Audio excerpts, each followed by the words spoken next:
नमस्कार, traders hotline में आप सभी का स्वागत है। मैं हूं वीरेंद्र कुमार। बाजार अगर आप देखें तो इस वक्त दिन के शिखर पर है, बिल्कुल शिखर पर। और आप ये भी कह सकते हैं कि शुरुआती जो एक मूव था बाजार का, एक वो पूरा हो चुका है। और आज का अगर आप देखें सबसे बड़ा इवेंट या इंसिडेंट या स्टॉक स्पेसिफिक मूव जो है वो आपकी स्क्रीन पर था, जेट एयरवेज। 11,386 इस वक्त निफ्टी का स्तर और निफ्टी बैंक ऑलमोस्ट 29,500 की ट्रैजेक्टरी में। मेरे साथ कार्यक्रम में मेरे सहयोगी अनुज भी होंगे और साथ ही साथ आपके प्रश्नों के जवाब, निफ्टी बैंक निफ्टी पे आपकी अप्रोच क्या है उससे बात करेंगे मितेश ठक्कर से। लेकिन उससे पहले वो टोल फ्री नंबर जिसके जरिए आप हमसे इस कार्यक्रम में जुड़ सकते हैं। जी हाँ, वो टोल फ्री नंबर और साथ ही साथ वो व्हाट्सएप नंबर जिस पर मैसेज करके आप हमसे कोई प्रश्न पूछ सकते हैं। 1800-209-7890 और व्हाट्सएप नंबर आपकी स्क्रीन पर आएगा और वो है 7045220000। अनुज, मॉर्निंग। और जिस कल पुल बैक ट्रेड की हम बात कर रहे थे वो एटलीस्ट निफ्टी ने और निफ्टी बैंक ने दिखा दिया और I think second half interesting होगा। आईसीआईसीआई बैंक, रिलायंस और एचडीएफसी, ये तीन जो है combination I think second half को इंटरेस्टिंग बना के रखेंगे। अनुज, हाँ वीरेंद्र, देखिए एक सुबह आपको स्विंग मिली, मार्केट ने दी, वो खत्म हो गई है। और जो कल आज सुबह हमने ये कहा था एक लॉन्ग ट्रेड ट्राई करने को, उसका एक सबसे बड़ा कारण ये था कि कल डिक्लाइन पर जो एफआईआई की बाइंग हुई थी कॉल ऑप्शंस में, वहां से थोड़ा एक सॉलेस मिला था। क्योंकि वो जो हालांकि पुट में भी बाइंग हुई थी लेकिन पुट में बाइंग और सेलिंग दोनों थी, कॉल में सिर्फ बाइंग देखी थी। तो एक इंडिकेशन था कि मार्केट में एक स्विंग तो आपको मिलेगा। लेकिन अब इस मार्केट में इंडिकेशन प्रॉब्लम क्या हो गई है कि ये निकाल पाना बड़ा मुश्किल है कि वो बैंक निफ्टी में थी या निफ्टी में थी। अब देखिए, अगर आपने आज सुबह निफ्टी चेज कर लिया तो आप फंस गए, बैंक निफ्टी अगर आपने चेज किया तो आप इस समय बहुत अच्छा पैसा बना रहे हैं। तो ये इस समय इंडेक्स को चूज करना आपके लिए इंपॉर्टेंट है। आज सुबह से फाइनेंशियल्स का दिन था, क्योंकि जेट का रेजोल्यूशन हुआ तो पीएसयू बैंकों ने अच्छा करना था, तो इसलिए फाइनेंशियल्स पर जोर रखें। मेरे ख्याल से अभी भी ट्रेड जो है, अगर आप बाय ऑन डिप्स की ट्रेड कर रहे हैं और अगर डे के लो स्टॉप लॉस बना के वो लॉजिकल ट्रेड ट्राई कर रहे हैं तो बैंक निफ्टी पर ही फोकस रखें, कोटक जैसे बैंकों पर। बस एक दिक्कत की बात मुझे दिख रही है, इंडसइंड बैंक का एक बार अगर आप इंट्राडे चार्ट देखेंगे तो जो रैली थी वो फिजल आउट हो रही है और उसकी वजह से थोड़ा सा प्रेशर इस समय इंडेक्स पर आ रहा है। देखते हैं सेकंड हाफ में कोई ट्रेड मिलेगी तो हम डिस्कस करेंगे उसके बारे में। बिल्कुल, लेकिन इस बीच आप देखिए, इसमें कोई डाउट नहीं है कि कल भी शुरुआती डिप्स और आज भी निफ्टी बैंक ज्यादा स्ट्रॉन्ग था अगर आप कंपैरिजन करें निफ्टी के। और कल के डाउनसाइड को रिस्ट्रिक्ट किया था निफ्टी बैंक ने। एक बार इधर ऑप्शन का स्टैट्स लेके आइए। एग्जैक्टली अगर आप देखें जो पुट ऑप्शन के स्टैट्स हैं दोनों ही इंडिसेस पे, निफ्टी पे और निफ्टी बैंक पर, वो लेके आइए। 3 स्टैक्स दोनों के लेके आइए। उसके बाद नितेश से बात करेंगे कि एग्जैक्टली करना क्या चाहिए। 3 कॉल्स आपकी स्क्रीन पर आप देखें। ये कॉल छोड़िए, एग्जैक्टली आप देखें एक बार पुट्स लेके आइए। मैं पुट्स पे एग्जैक्टली कन्विक्शन कहां पर है, 11,300 पे बड़ा कन्विक्शन है कि वो वॉलेट नहीं होगा। और कॉल्स में बड़ी राइटिंग 6-14 की लगभग 30 लाख के आउटस्टैंडिंग ओआई के साथ 11,400 पे है। तो पॉसिबली ये बाजार 11,320 और 11,390 11,400 के जोन को प्रेडिक्ट कर रहा है, ऑप्शन राइटर्स एटलीस्ट। और एग्जैक्टली निफ्टी का बिहेवियर उसी के मुताबिक रहा। निफ्टी बैंक पे क्या हो रहा है प्लीज एक बार दिखाएंगे। निफ्टी बैंक के पहले 3 कॉल्स लेके आइए, फिर पुट ऑप्शंस लेके आइएगा। अगर आप 3 स्ट्राइक्स को देखें कॉल्स, जहां पे सबसे स्ट्रॉन्ग बिल्डअप है इस वक्त, निफ्टी बैंक की बात कर रहा हूं मैं यहां पर, तो वो है आपकी स्क्रीन पर इस वक्त 29,500, 29,600, 29,700। 29,500 को मैं अचीव कर चुका है। लेकिन बड़ी कॉल राइटिंग याद रखिएगा अब है 29,700 की स्ट्राइक पे। इंटरेस्टिंग, आई मीन इतने बड़े मूव के बाद अभी भी कॉल राइटर को कन्विक्शन यहां पर 29,500 पे नहीं है कि ये पुल बैक यहां आके थम जाएगा। इंटरेस्टिंग। पुट ऑप्शंस पे एग्जैक्टली पुट ऑप्शंस में 29,400 पे काफी स्ट्रॉन्ग पुट राइटिंग है और अच्छा है कि इसका पुट का ओआई काफी बड़ा है और 3 लाख पुट बिके हैं। मितेश, गुड मॉर्निंग, कार्यक्रम में स्वागत है। मितेश, आपकी अप्रोच क्या है इस वक्त? कल से अगर आपने निफ्टी बैंक पर फोकस करा हो तो आप पैसा बना के बैठे हैं, हालांकि निफ्टी उस प्रकार का मोमेंटम जनरेट नहीं कर पाया। आपकी अप्रोच क्या होगी इंडस्ट्रीज पे इस वक्त?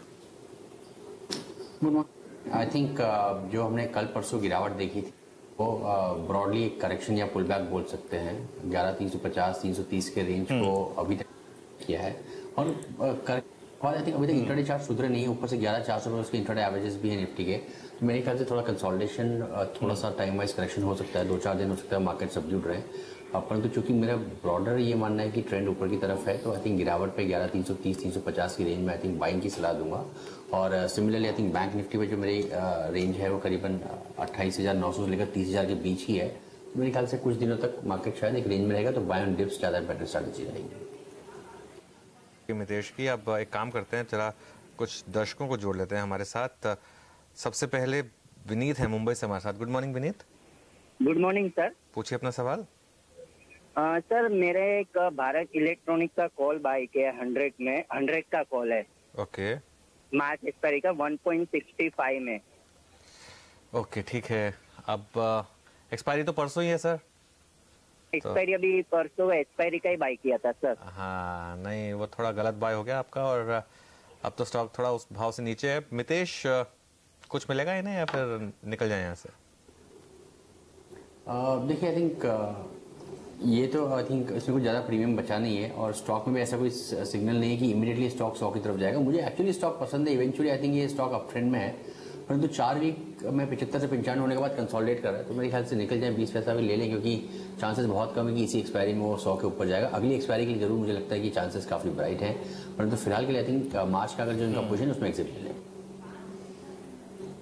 ओके, उम्मीद है सर आपको राय मिली होगी। एग्जिट के सिवा आपके पास कोई विकल्प नहीं है, आपके पास वक्त नहीं है, टाइम वैल्यू आपके पास बिल्कुल नहीं है।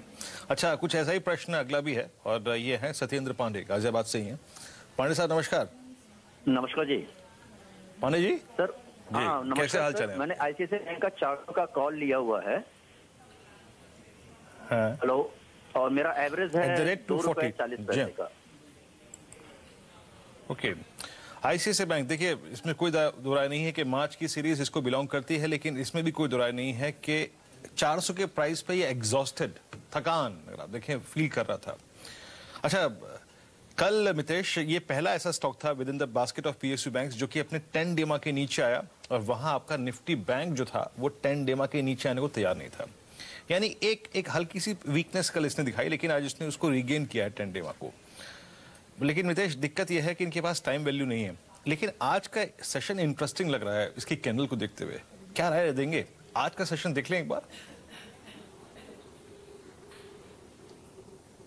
वीरेन, आई थिंक यहाँ पर 2 चीज़ें हैं। Apart from trend day moving average, I think 9 जनवरी को स्टॉक ने 382 का क्लोजिंग हाई बनाया था और कल का लो 382.50 का है, तो एक पुल बैक हो गया है मेरे ख्याल से। परंतु again time is a big issue, क्योंकि अब एक्सपायरी परसों ही है, तो मेरे ख्याल से आई थिंक इसमें होल्ड करें। अगर थोड़ा और रैली आता है 394 395 तक, आई थिंक वहां पे एग्जिट करने का ट्राई करें। 400 के ऊपर जाके बंद देगा इसी एक्सपायरी में, चांसेस कम लगते हैं, बट एटलीस्ट यहाँ से बेटर आपको एग्जिट मिल जाएगा। अगर ये शाम तक नहीं होता है तो आप एनीवेज टाइम वैल्यू के हिसाब से एग्जिट कर लें।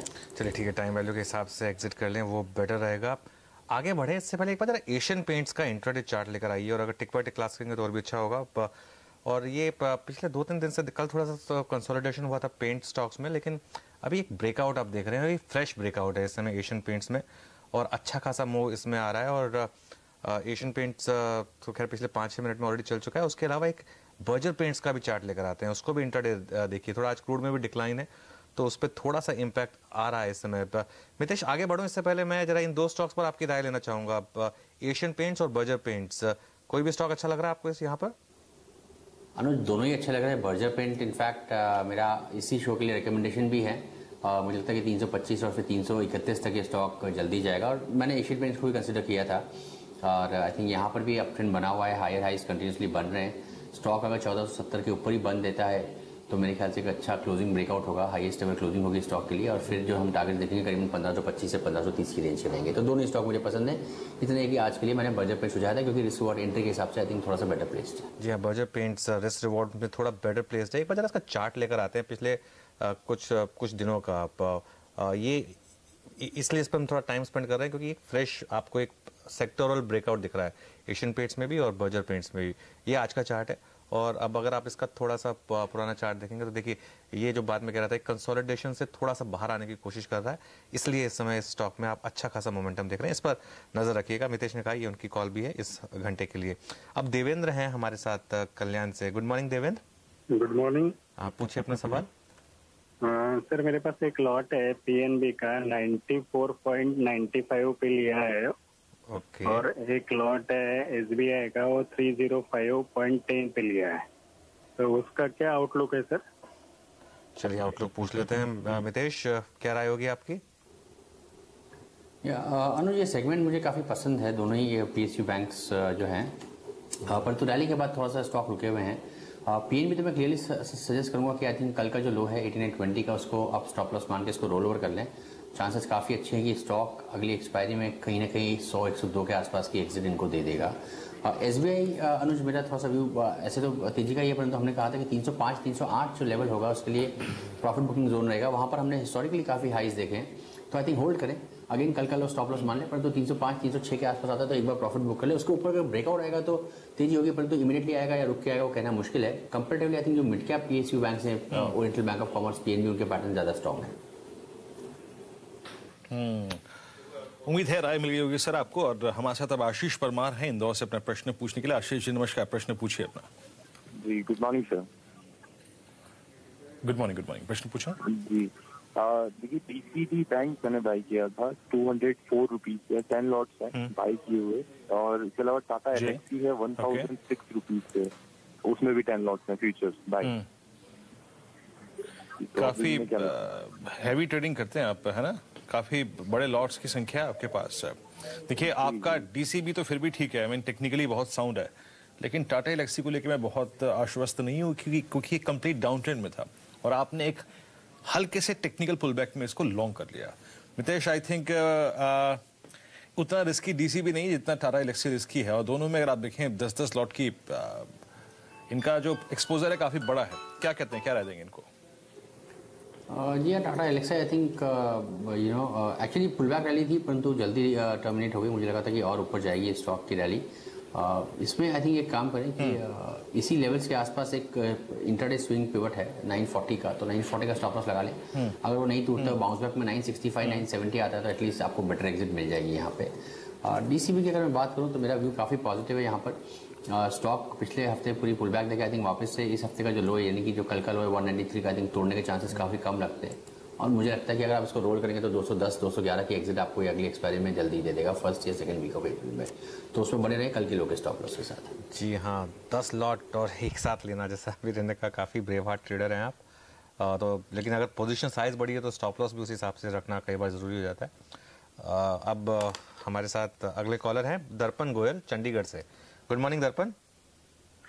गुड मॉर्निंग, कैसे हैं आप? मैं बढ़िया हूँ, आप बताइए। थैंक यू, बढ़िया, थैंक्स। एक्चुअली मैंने एक्सिस बैंक की पुट बाय करी है 740 की, 3 लॉट्स है मेरे पास, और एवरेज बाइंग 6 रुपीज। 6 रुपीज या 9 रुपीज? 6 रुपीज। 6 रुपीज 9 था। मैंने इंटरडे ट्रेडिंग करी थी 2-3 बारी कल, तो प्रॉफिट बुक करा था, तो अभी 6 हो चुकी है। ठीक है, चलिए सर, एक चीज़ है, आपने जो एक चीज़ अच्छी करी है कि वो आपने ऑप्शन के थ्रू किया, इसको फ्यूचर में शॉर्ट नहीं किया, लेकिन बहुत स्ट्रॉन्ग स्टॉक है। इनफैक्ट सबसे स्ट्रॉन्ग बैंकिंग स्टॉक आज की डेट में एक्सिस बैंक की है, लगातार अपने नए लाइफ टाइम हाइज बना रहा है ये स्टॉक। तो ऐसे में ये एक ट्रेड एक मार्केट के अगेंस्ट है, हो सकता है चल जाए, लेकिन मितेश आप इसको कैसे अप्रोच करेंगे? 747 पर है ये स्टॉक, थोड़ा सा डिक्लाइन आता है लेकिन वापस बाइंग आ जाती है इसमें। इन्होंने ऑप्शन के थ्रू लिया है, 6 रुपये इनका एवरेज है, 740 कॉल का, इस समय करीब 3.5 रुपये है। रखेंगे एक्सपायरी तक या फिर क्योंकि स्टॉप लॉस इसमें आप कुछ बचेगा नहीं मेरे ख्याल से? ये अनुज आई थिंक वही एक रिस्क का टाइम वैल्यू का, परंतु इसमें देखिए जैसे कि निफ्टी में भी पुल बैक अगर आके थोड़ा सा स्टॉक रुकता है, इंडेक्स रुकता है, तो आई थिंक ये गिर सकता है स्टॉक, क्योंकि इसका भी ओवर बॉट रीडिंग से आई थिंक हल्के से इंडिकेटर्स करेक्ट होना चालू हुए हैं। तो मैं ये सजेस्ट करूँगा कि आप एक काम करें, 753 का स्टॉप लॉस लगा लें कैश पे। अगर वो नहीं तोड़ता है और आज या कल में गिरावट आती है और 742 के नीचे जाता है, तो स्टॉक 735-36 का आपको एक लेवल दिखा सकता है कैश में, वहाँ पे आप एग्जिट ले लें। अदरवाइज अगर ये पूरा मूवमेंट कहीं पर स्टॉक साइडवेज रहता है तो आई थिंक मेरे ख्याल से आज शाम तक या कल सुबह तक तो एग्जिट टाइम वैल्यू के हिसाब से लेनी पड़ेगी। ओके, उम्मीद है सर आपको राय मिल गई होगी। और हमारे साथ अब लोकेश का एक मैसेज है, और ये फरीदाबाद से आया है, और वॉकहार्ट पे इनका ट्रेड है। एग्जैक्टली अगर आप देखें, इन्होंने मार्च फ्यूचर्स 447 पे लिया है, और प्लीज एक बार इनकी प्लेट लिखाइए। एग्जैक्टली अगर आप देखें मार्च फ्यूचर्स, मितेश हालांकि फार्मा में उतना कॉन्फिडेंस है नहीं अभी, और लेकिन वॉकहार्ट एग्जैक्टली आपकी अप्रोच क्या होगी? 421 पे एग्जैक्टली अभी पोजीशन है इनकी, अभी करना क्या चाहिए? वॉकहार्ट एक प्रेफर्ड पिक रहेगा इस वक्त, या फिर अवॉइड करें इसको, लिक्विडेट कर लें यहाँ पर? क्या कहेंगे आप? अवॉइड करें, आई थिंक इसका ट्रेंड का मूवमेंट नहीं है तो शायद ज़्यादा गिरावट नहीं है, परंतु अपसाइड भी नहीं दिख रही है। आई थिंक मुझे लगता है कि 428 क्रॉस करके तो इंट्राडे चार्ट पे थोड़ा बाय आ सकता है, परंतु होगा कि नहीं होगा कहना मुश्किल है।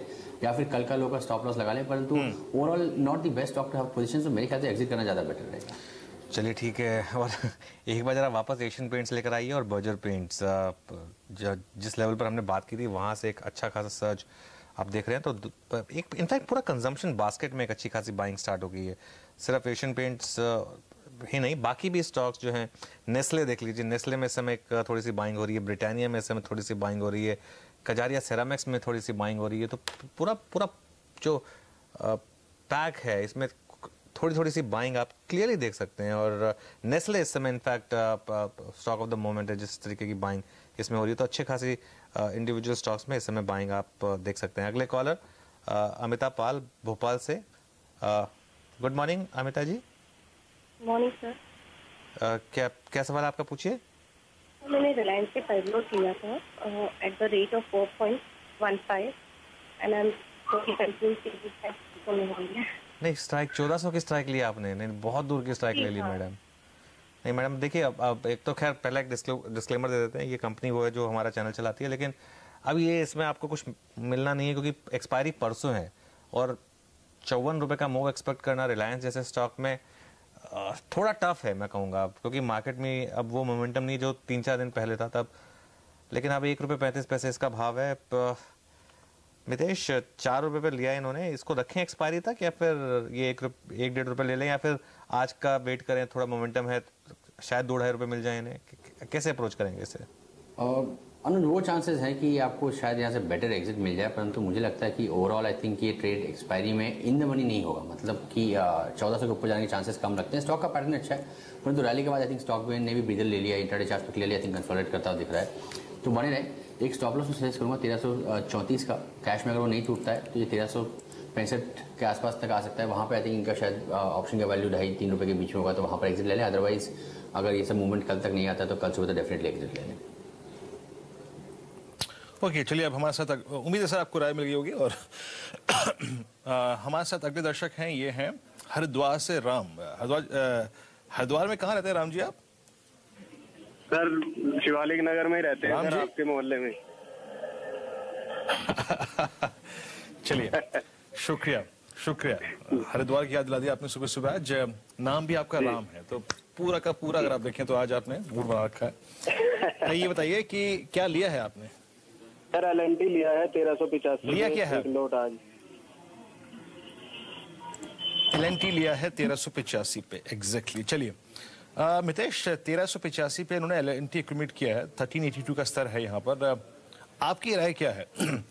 एक बड़ा स्ट्रॉन्ग मूव आया था 2-3 दिन पहले, लेकिन अब इन सर्कमस्टेंसेस में आप LNT में कंफर्टेबल हैं इस प्राइस पे एक सब्सटेंशियल मूव के बाद? मैं टोटली कंफर्टेबल हूँ वीरेन। आई थिंक 1410 के आसपास ये 2 दिन इंट्राडे हाई पे अटक गया है, परंतु मेरा टारगेट 1440-50 का है, जो कि इसके ऑल टाइम हाइज भी है। मुझे लगता है कि वो अप्रैल सीरीज में आ जाएंगे, तो एक तो इसको रोल कर लें।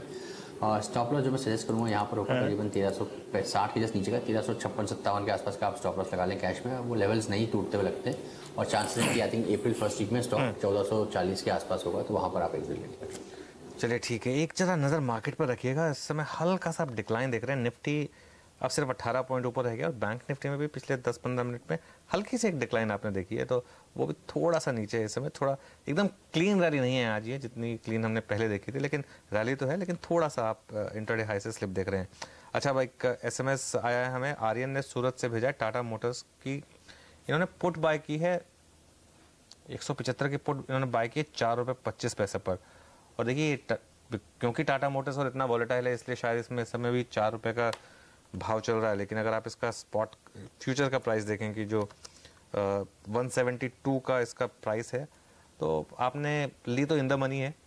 स्टॉक भी वैसे मितेश एक गैप फिल किया था इसने और ऑलमोस्ट 200 तक गया था, वहां से वापस डिक्लाइन स्टार्ट हो गया। अभी क्या एडवाइस होगी टाटा मोटर्स पर? आई थिंक अनुज, स्टॉक ने कई बार ऊपर की तरफ सिग्नल्स देखे, आई थिंक उनको फेल किया है क्लियरली। आई थिंक इसमें बाइंग कन्विक्शन वाली नहीं है, मेरे ख्याल से बने रहे। कल का एक गैप डाउन था और परसों का जो लो था 174.90, आई थिंक लगता नहीं वो तोड़ेगा और चांसेस है कि ये गैप डाउन का अगर फॉलो थ्रू मिलता है तो स्टॉक एक्सपायरी में भी गिर सकता है 165 के स्तर तक। तो वहाँ पे आई थिंक प्रॉफिट लेने के चांसेस काफ़ी स्ट्रॉन्ग लगते हैं। मुझे लगता है कि बने रहे इसमें, आई थिंक पैसे बनने के चांसेस ज़्यादा है। अगर कल दोपहर तक या शाम तक मूवमेंट नहीं आता है तब एग्जिट करने का सोचा। ओके, देखिए कल दोपहर तक या फिर क्लोजिंग तक अगर मूवमेंट ना आए, आपका ट्रेड ग्रिप में ना आए एक बार फिर से, यानी ट्रेड मतलब सब्सटेंशियल प्रॉफिट में ना आए, तो फिर एग्जिट कर जाइएगा। अच्छा, एक सुधीर हैं हमारे साथ अपना प्रश्न पूछने के लिए नवी मुंबई से। सुधीर जी नमस्कार। सुधीर जी, ओके, संपर्क टूट गया उनसे, लेकिन इनका मैं प्रश्न लेता हूं मितेश। आई थिंक इन्होंने एक आईटीसी पे कॉल ली है 10 लॉट 320 की कॉल के और 1 लॉट 310 की कॉल का प्लस किया है। इनका ट्रेड मेरे को समझना थोड़ा सा मुश्किल है। आई थिंक ये एक बड़ा गेम एक्सपेक्ट कर रहे थे आईटीसी में, लेकिन दिक्कत यह है कि उन्होंने इनका जो स्टॉक सिलेक्शन था गलत था। आईटीसी जैसे स्टॉक पे लगभग 30 रुपए की आउट ऑफ मनी कॉल में कारोबार करना या फिर ट्रेड करना, आई थिंक ये एक बहुत बहुत बुरा ऑप्शन ट्रेड था शायद। आपकी राय क्या रहेगी मितेश इनके लिए? दोनों चीज़ें सही है। मेरे को आईटीसी वैसे पसंद भी है स्टॉक, परंतु यही है कि I think slow beta stock है। आई थिंक इस महीने 6% बढ़ा है, शायद अगले महीने 5-6% और बढ़ जाए, 320 के लेवल्स दिख भी जाए। परंतु आइडिया ये है कि आप अगर आईटीसी में बहुत ऑर्डर मनी ऑप्शन बाय करते हैं तो शायद उसी एक्सपायरी में पैसा न बने। जो आपने राय दी कि बिल्कुल सही है, अभी तो एग्जिट कर लें आई थिंक, परंतु ट्राई करेंगे आईटीसी में, क्योंकि और चूंकि लो बीटा स्टॉक है, I think at the money premium भी आई थिंक अफोर्डेबल होते हैं। तो आई थिंक बेटर है कि आप आईटीसी में एट द मनी ऑप्शन पर ट्रेड करें। जय, एक भविष्य के लिए राय भी है आपके लिए सर कि प्लीज इस ट्रेड में तो आपको कुछ नहीं मिला एक्सट्रीम लॉस के सिवा, लेकिन भविष्य में आईटीसी पर कभी भी ऑप्शन ट्रेड मत कीजिएगा। ऑप्शंस के लिए मोमेंटम की जरूरत है। एक मोमेंटम जो होता है ना वो ऑप्शंस के प्रीमियम को बढ़ाता है, और आईटीसी में उस मोमेंटम को एक्सपेक्ट करना बहुत मुश्किल होता है, बहुत मुश्किल होता है। खैर, बहुत बहुत शुक्रिया इस करके में जुड़ने के लिए मितेश, आपका भी। लेकिन जाते जाते मैं आपके 2 ट्रेड्स जानना चाहूंगा मितेश, जिन पर आप फोकस करेंगे सेकंड हाफ के लिए। वीरेन, एक तो आई थिंक हमने कवर कर लिया, बर्जर पेंट्स था 325 के टारगेट्स के लिए, और दूसरा मुझे बीएचईएल काफ़ी पसंद है। आई थिंक कई और एक्सपर्ट्स ने भी और आपने भी शायद बीएचईएल डिस्कस किया है। ओपन इंटरेस्ट रेशन काफ़ी अच्छा हुआ है, 200 एवरेज को भी निकाल रहा है ये स्टॉक, वीकली चार्ज भी अच्छे, तो यहाँ पर बाय करें 70 के स्टॉक के साथ। और थोड़ा सा पोजिशन है because low beta stock again 4-5 दिन में 75-76 की रेंज में मुझे लगता है कि प्रॉफिट बुक करने का मौका मिलेगा। शुक्रिया मितेश इस कार्यक्रम में शामिल होने के लिए, और बहुत बहुत शुक्रिया कार्यक्रम में शामिल होने के लिए। एक ब्रेक, और ब्रेक के बाद देखिए सौदा आपका। नमस्कार।